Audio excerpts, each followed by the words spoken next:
100 năm qua, người ta vẫn hỏi Indochina liệu có còn sống. Di sản chưa từng nằm trong bảo tàng. Nó thở trong từng mái ngói, nép trong từng hàng hiên và tĩnh lặng sau mỗi ô cửa. Vì kiến trúc cuối cùng phải trả lời một câu hỏi duy nhất: làm sao để con người sống an yên dưới trời nhiệt đới? 8 tập phim, 8 lần trở về để hiểu rằng di sản chân chính không phải để ngắm nhìn mà là để sống cùng. Bạn thân mến, mời bạn hãy cùng Long A đi hết hành trình 100 năm của di sản này để cùng nhau khám phá, trao đổi và chiêm nghiệm nhé. Tập 1. Thập niên 1920, cuộc cách tân của kiến trúc nhiệt đới. Thập niên 1920, một phong cách kiến trúc mới xuất hiện ở Việt Nam. Nó giải quyết bài toán mà hàng trăm năm chưa ai làm được. Bài toán đó là làm sao để một công trình vừa trang trọng, quy củ theo tinh thần học thuật phương Tây, lại vừa mát mẻ, thoáng đãng để sống được ở xứ nóng ẩm, mưa nhiều. Câu trả lời ra đời từ thập niên 1920 và sau này được gọi là phong cách Đông Dương, Indochina. Các kiến trúc sư đã chọn một hướng đi giao hòa. Cái ưu là họ kết hợp được cả hai thế mạnh. Nhưng nó cũng có cái nhược. Giai đoạn đầu, nhiều công trình còn nặng về hình thức, vẫn dùng tường rất dày, cửa sổ nhỏ, khiến một số không gian bên trong hơi tối và bí so với nhà Việt truyền thống. Phải mất vài năm để các kiến trúc sư tối ưu hóa. Nhưng chính từ những thử nghiệm đó, các giá trị bền vững đã được chắt lọc. Đó là tư duy thiết kế thụ động, dùng chính mái, hiên, tường, cửa để chống nóng mà không cần máy móc. Đó là tỷ lệ hài hòa, không lỗi thời. Đó là vật liệu bản địa, ngói gỗ gạch càng ở lâu càng đẹp. Một thế kỷ trôi qua, Indochina không nằm trong sách lịch sử. Nó vẫn ở đây, trong cách ta làm nhà để sống thoải mái với thiên nhiên. Vậy thiết kế thụ động hoạt động ra sao? Mời bạn đón xem. Tập 2. Mái ngói âm dương, chiếc điều hòa 400 năm tuổi. Nếu phải chọn một chi tiết đại diện cho Indochina, đó chắc chắn là mái ngói này. Tại sao? Thập niên 1920, khi tìm lời giải cho kiến trúc nhiệt đới, các kiến trúc sư nhận ra không cần phát minh gì mới. Người Việt đã có sẵn giải pháp hoàn hảo từ hàng trăm năm trước. Ngói âm dương. Cấu tạo của nó cực kỳ thông minh. Một viên ngói âm úp xuống, một viên ngói dương ngửa lên, gối vào nhau. Cái ưu thứ nhất, nước mưa chảy cực nhanh theo rãnh ngói, không bao giờ đọng nên chống dột tuyệt đối. Cái ưu thứ hai, giữa hai lớp ngói là một lớp không khí. Nó như một lớp cách nhiệt tự nhiên. Nhưng nó cũng có cái nhược, thi công phức tạp, tốn nhân công và thời gian. Ngói nặng, đòi hỏi kết cấu vì kèo, dui mè phải rất chắc chắn. Bảo dưỡng cũng khó hơn mái tôn mái bằng. Tuy nhiên, giá trị bền vững của nó đã thắng tất cả. Một mái ngói âm dương chuẩn có thể tồn tại rất nhiều năm. Càng dãi dầu mưa nắng, màu ngói càng sẫm, càng có chiều sâu. Nó không chỉ che nhà, nó tạo nên tỷ lệ, tạo bóng đổ và tạo ra chất Á Đông không thể thay thế. Một thế kỷ trôi qua, người ta có thể thay kính, thay cửa, nhưng mái ngói âm dương vẫn ở đó, vì đó là nơi kỹ thuật gặp gỡ thẩm mỹ. Vậy còn hàng hiên thì sao? Mời bạn đón xem. Tập 3. Hàng hiên, phòng khách không có tường. Người phương Tây có phòng khách, người Việt có thêm một thứ hàng hiên. Vì sao nó quan trọng đến vậy? Từ những năm 1920, khi nghiên cứu kiến trúc bản địa, các kiến trúc sư phát hiện muốn sống thoải mái ở xứ nóng ẩm không thể chỉ có trong nhà và ngoài trời.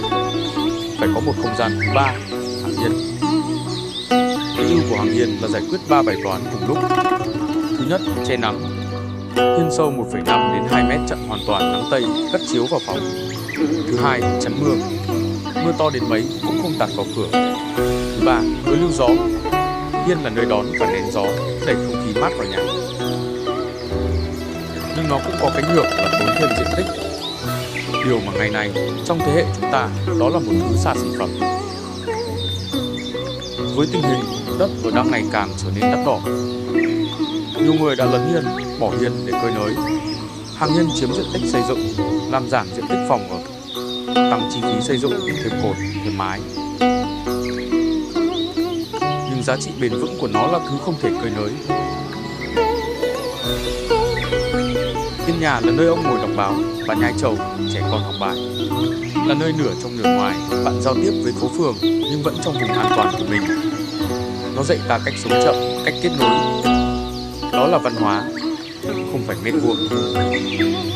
100 năm đã trôi qua, điều hòa trở nên phổ biến và không thể thiếu được với hầu hết chúng ta. Nó có thể thay gió trời, nhưng không thay được hiên nhà. Vì đó là nơi kiến trúc chạm vào đời sống, tâm hồn, ký ức tuổi thơ của chúng ta. Vậy còn cánh cửa thì sao? Mời bạn đón xem. Tập 4 Cửa lá sách, bản nhạc của gió và ánh sáng. Tại sao nhà Indochina không dùng cửa kính kín mít? Vì họ có một thứ thông minh hơn, cửa lá sách. Thập niên 1920, thời ấy, các kiến trúc sư đối mặt với một mâu thuẫn, muốn nhà mát phải mở cửa, nhưng mở cửa thì nắng gắt, mưa tạt và mất riêng tư. Cửa lá sách vốn có sẵn trong kiến trúc Việt là lời giải hoàn hảo. Cấu tạo của nó là một phát minh, những ngàn chớp nghiêng 45 độ. Cái ưu thứ nhất, chặn nắng trực tiếp, chỉ cho ánh sáng tán xạ đi vào, nhà luôn sáng mà không chói. Cái ưu thứ hai, mưa có tạt cũng trôi theo nắng chớp ra ngoài. Cái ưu thứ ba, gió đi xuyên qua được, nhà tự thở 24/7, kể cả khi đóng cửa. Nhưng nó cũng có cái nhược. Những ai từng trải qua thời kỳ bao cấp, thập niên 90 và trước những năm 2000 đều ít nhiều có cảm nhận rõ ràng về nó. Cách âm kém, chống ồn gần như bằng không, tiếng phố phường vẫn lọt vào. Vào những ngày đông giá rét thì trong nhà, ngoài hiên như nhau. Đặc biệt, vào những lễ Tết, việc lau chùi từng nàn chớp là một thử thách lớn cho sự kiên nhẫn. Nhưng giá trị bền vững của nó nằm ở trải nghiệm không thể xóa nhòa. Là những vệt nắng chiên nhảy múa trên sàn mỗi sớm mai, là âm thanh của gió lùa qua khe cửa mỗi chiều. Là sự riêng tư, bạn nhìn được ra ngoài, nhưng ngoài không nhìn vào được. Nó không chặn thiên nhiên, nó lọc thiên nhiên. Thời gian trôi qua, cửa nhôm kính, rèm tự động trở nên phổ biến hơn. Nhưng không gì thay thế được cảm giác của gió và nắng đi qua từng lá sách. Vậy còn màu sắc thì sao? Mời bạn đón xem. Tập 5 sắc vàng, sắc trắng, ngôn ngữ của ánh sáng. Vì sao các biệt thự Đà Lạt, phố cổ Hội An, những công trình kiến trúc trên 100 tuổi đều có một màu vàng rất riêng? Và vì sao Indochina ngày nay lại có thêm màu trắng? Thập niên 1920, màu vàng vôi được chọn không phải ngẫu nhiên. Thứ nhất, nó là màu có sự trang trọng, quyền quý. Thứ hai, nó là vật liệu phổ biến tại thời điểm đó. Thứ ba, và quan trọng hơn, nó là một giải pháp khí hậu. Cái ưu của sắc vàng là vật lý. Vôi vàng phản xạ bớt bức xạ mặt trời tốt hơn màu tối, giúp tường mát hơn. Nó cũng chống rêu mốc tốt ở vùng nhiệt đới. Về tâm lý, nắng chiếu vào tường vàng cho ra ánh sáng ấm, tôn lên màu da, tạo cảm giác gần gũi, dễ chịu. Nhưng nó cũng có cái nhược. Màu vàng vôi dễ bị xuống cấp, loang lổ theo thời gian nếu không bảo dưỡng. Với kiến trúc hiện đại, sắc vàng đôi khi bị cho là cũ, nặng, khó phối với nội thất tối giản. Và đó là lý do sắc trắng xuất hiện. Indochina ngày nay giữ lại linh hồn, mái ngói, lá sách, huyền rộng nhưng khoác tấm áo trắng. Giá trị bền vững là trắng phản xạ nhiệt tốt nhất, trắng làm nền tuyệt đối cho gỗ, mây, gạch bông nổi bật. Trắng cho cảm giác nhẹ, thoáng, hiện đại hơn nhưng vẫn giữ được sự tinh khiết, trang nhã. Từ màu vàng sang sắc trắng là một khoảng thời gian rất dài. Ngày nay, với nhiều lựa chọn màu sắc hơn, chất lượng hơn. Nhưng Indochina chưa bao giờ chạy theo màu sắc.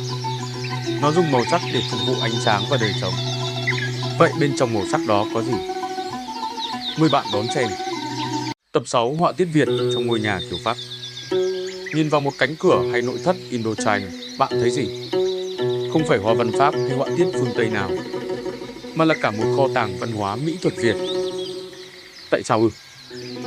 Như đã trình bày trong các tập trước, thay vì sao chép thức cột Hy Lạp hay hoa lá Tây Phương, các kiến trúc sư quay về với kho tàng văn hóa, mỹ thuật Việt Nam để tìm cảm hứng. Là nét cong của mái đình, uyển chuyển của mây nước trong tranh, là dáng thanh tao của tùng, trúc và ngào ngạt của cúc của mai. Cái ưu của họa tiết Indochina là sự chắt lọc.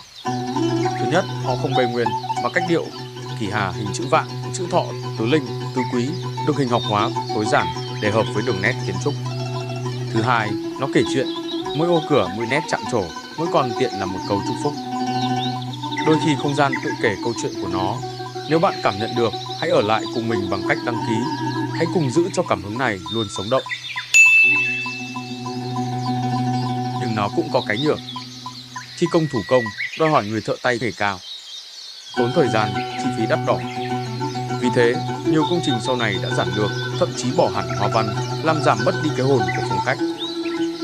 Nhưng giá trị bền vững của nó là không thể sao chép. Vì họa tiết Indochina không chỉ để trang trí, nó là mật mã văn hóa vì nó kết nối với ký ức tập thể của người Việt. Một ô cửa làm đúng 100 năm sau vẫn đẹp. Ngày nay, người ta có thể chạm, khắc CNC, có thể in 3D, nhưng cái thần của một nét chạm thủ công thì máy móc không làm được. Vậy bên trong những hoa văn đó, người ta ở thế nào? Mời bạn đón xem tập tiếp theo. Tập 7 nội thất xa xỉ thầm lặng. Bước vào một căn nhà Indochina chuẩn, bạn không thấy vàng bạc, giá bóng. Bạn thấy sự bình yên. Tại sao? Thập niên 1920, song song với kiến trúc, một ngôn ngữ nội thất mới hình thành. Nó không trùng trộn. Nó chọn một con đường khác, lấy vật liệu bản địa, dùng tỷ lệ và đường nét phương Tây để tạo ra sự thoải mái tuyệt đối cho xứ nhiệt đới. Khoảnh khắc tuyệt vời này dành cho bạn. Đừng quên đăng ký kênh và nhấn chuông để cùng Long A tiến tạo thêm những giá trị thẩm mỹ mới mỗi ngày. Cái ưu của nội thất Indochina nằm ở 3 thứ. Thứ nhất, vật liệu thở, ghế mây, giường gỗ, gạch bông, tất cả đều mát, thoáng, thoát ẩm. Thứ hai, công năng đô ni cho người Việt, tủ con sâu thấp, ghế tựa ngả, sập vụ đa năng. Thứ ba, càng dùng càng đẹp, gỗ lên nước, mây bóng lên, gạch bông mòn đi một cách duyên dáng. Nhưng nó cũng có cái nhược, đắt, rất đắt. Vì 100% thủ công, vì gỗ quý, vì thời gian. Nó cũng kén không gian. Đất bộ sập vụ và chung cư trần thấp là hỏng. Nó đòi hỏi một hệ sinh thái, trần cao, sàn gạch, tường trắng, ánh sáng vàng.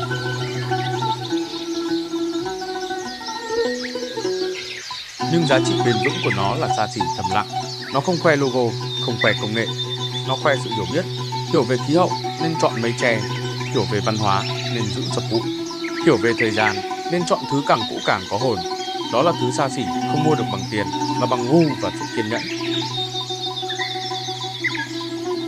Một thế kỷ trôi qua, trend nội thất đến rồi đi, nhưng gỗ mây tre và một không gian biết thở thì ở lại. Tất cả những thứ đó gộp lại thành gì? Mời bạn đón xem tập tiếp theo, tập 8, tập cuối di sản sống. Nhiều người nói Indochina đã hết thời, cũ rồi, nhầm, nó chưa bao giờ ngừng tiến hóa.